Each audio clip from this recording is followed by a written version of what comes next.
Alors nous avons consulté les acteurs avant d'imaginer et de construire cette réforme. Que nous ont-ils dit ? Qu'il y a évidemment une importance à investir, à continuer à investir dans la société de logement. 900 millions d'euros seront dégagés sur le budget pluriannuel de la région wallonne pour venir financer et soutenir cette réforme. 2, ils nous ont dit aussi toute la difficulté qu'ils avaient parfois à trouver au sein de la société la réponse à d'autres problèmes que la question du logement. De là l'idée des référents sociaux. 3, ils voulaient être impliqués dans une dynamique de quartier et pas seulement penser la problématique du seul logement. Le logement s'inscrit dans un quartier aussi. Et ils veulent viser à plus de mixité sociale et de mixité fonctionnelle. Nous allons donc introduire la possibilité d'avoir des petits commerces, d'avoir des bureaux aux côtés des logements aussi. 4, il y a bien entendu un problème financier.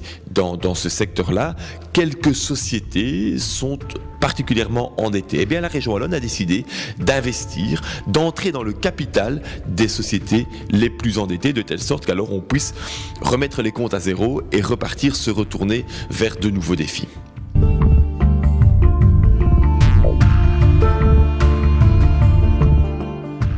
Les objectifs de la réforme sont tout d'abord d'accroître l'offre de logement. Sur la période 2011-2014, nous voulons offrir 7000 logements supplémentaires. Et par ailleurs, à l'intérieur des 104 000 logements existants actuellement, il y a moyen, les statistiques le disent, de mieux organiser l'offre. Ça, c'est le premier volet, c'est augmenter l'offre quantitative. Et puis, il y a un second volet aussi, c'est la rénovation énergétique. 10 000 logements seront rénovés sous cette législature-ci, de telle sorte que pour les gens, pour les citoyens, pour les locataires, ça diminue aussi leurs charges. On subventionnera, on soutiendra aussi les comités de locataires. On les incitera à avoir une démarche d'accueil aussi vis-à-vis des nouveaux locataires. Et puis à côté de ça, il y a aussi la réponse à un besoin qui a été exprimé d'avoir un référent social, une personne pivot au sein de la société pour tous les problèmes annexes, parfois d'endettement, parfois de recherche de travail, parfois avec le CPS. Bref, le référent social fera tout ça.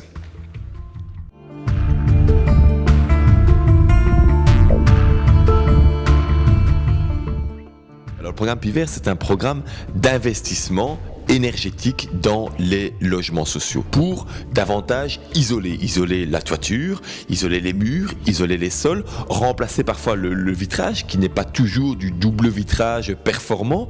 Bref, intervenir pour diminuer les charges des locataires. À côté, bien entendu, des interventions nécessaires pour rendre certains logements salubres ou en tout cas garantir leur pleine capacité d'accueil en tout environnement protégé et pour la santé aussi des locataires.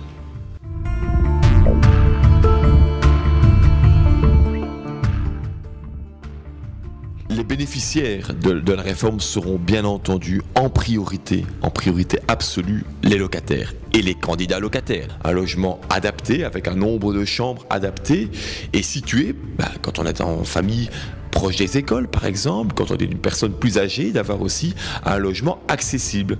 Avec la réforme, un logement sur 3 construit devra être spécifiquement pensé pour être adaptable pour les personnes à mobilité réduite. Et puis d'autre part, si on veut viser la mixité sociale, il nous semble normal qu'environ 10% des logements soient aussi accessibles aux revenus moyens, de telle sorte que tout un chacun puisse aussi vivre dans le même quartier pour éviter les ghettos par exemple. Et n'oublions pas aussi que si on peut garder quelques revenus moyens dans les sociétés de logement, ça participe aussi à l'équilibre financier de la société de logement. Voilà une des nouveautés de cette réforme.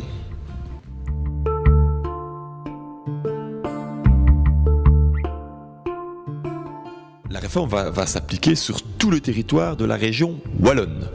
De Comines, Moucron jusqu'à Arlon, de Chimay jusqu'à Anu ou même au-delà, toutes les provinces wallonnes sont concernées par la réforme, toutes les communes wallonnes sont concernées par la réforme. Mais nous avons bien entendu de contacts réguliers. Les équipes du cabinet ici travaillent aussi avec l'équipe du cabinet de Christos Zoulkeridis à Bruxelles parce que je sais que la problématique et le souci d'offrir un maximum de logements est également présente à Bruxelles.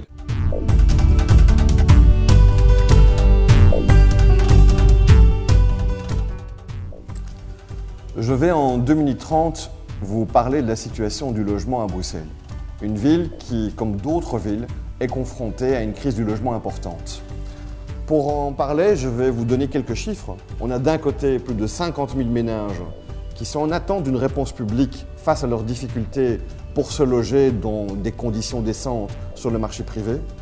Et on a par ailleurs un boom démographique qui fait qu'il y aura à Bruxelles, dans les 10 années qui viennent, plus de 170 000 nouveaux habitants.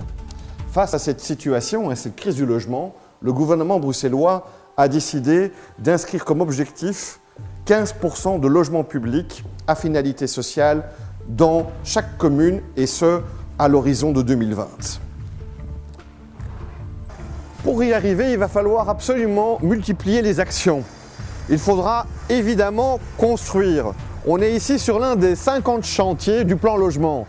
Le plan logement, c'est un budget de 540 millions pour construire 5000 logements, 3500 logements sociaux, mais aussi 1500 logements pour des revenus moyens qui sont aussi touchés par la crise du logement. Tous ces logements et tous les nouveaux logements seront construits dans un standard passif.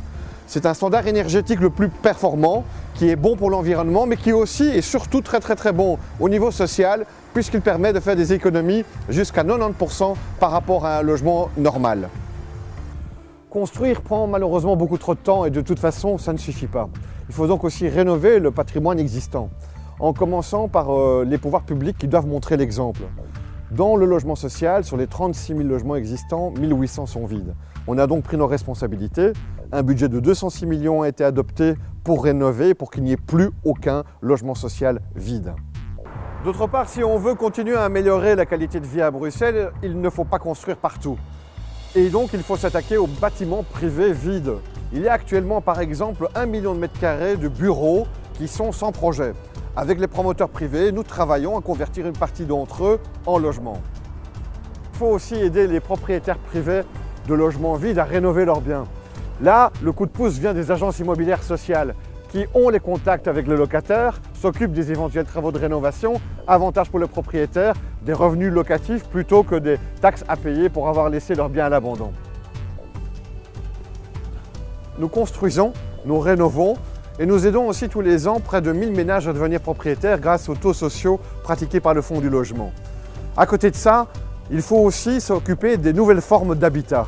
L'habitat intergénérationnel, l'habitat solidaire, l'habitat groupé, qui permet à certains publics cibles, les jeunes, les personnes âgées, les personnes handicapées, à pouvoir concrétiser leur droit au logement en région bruxelloise.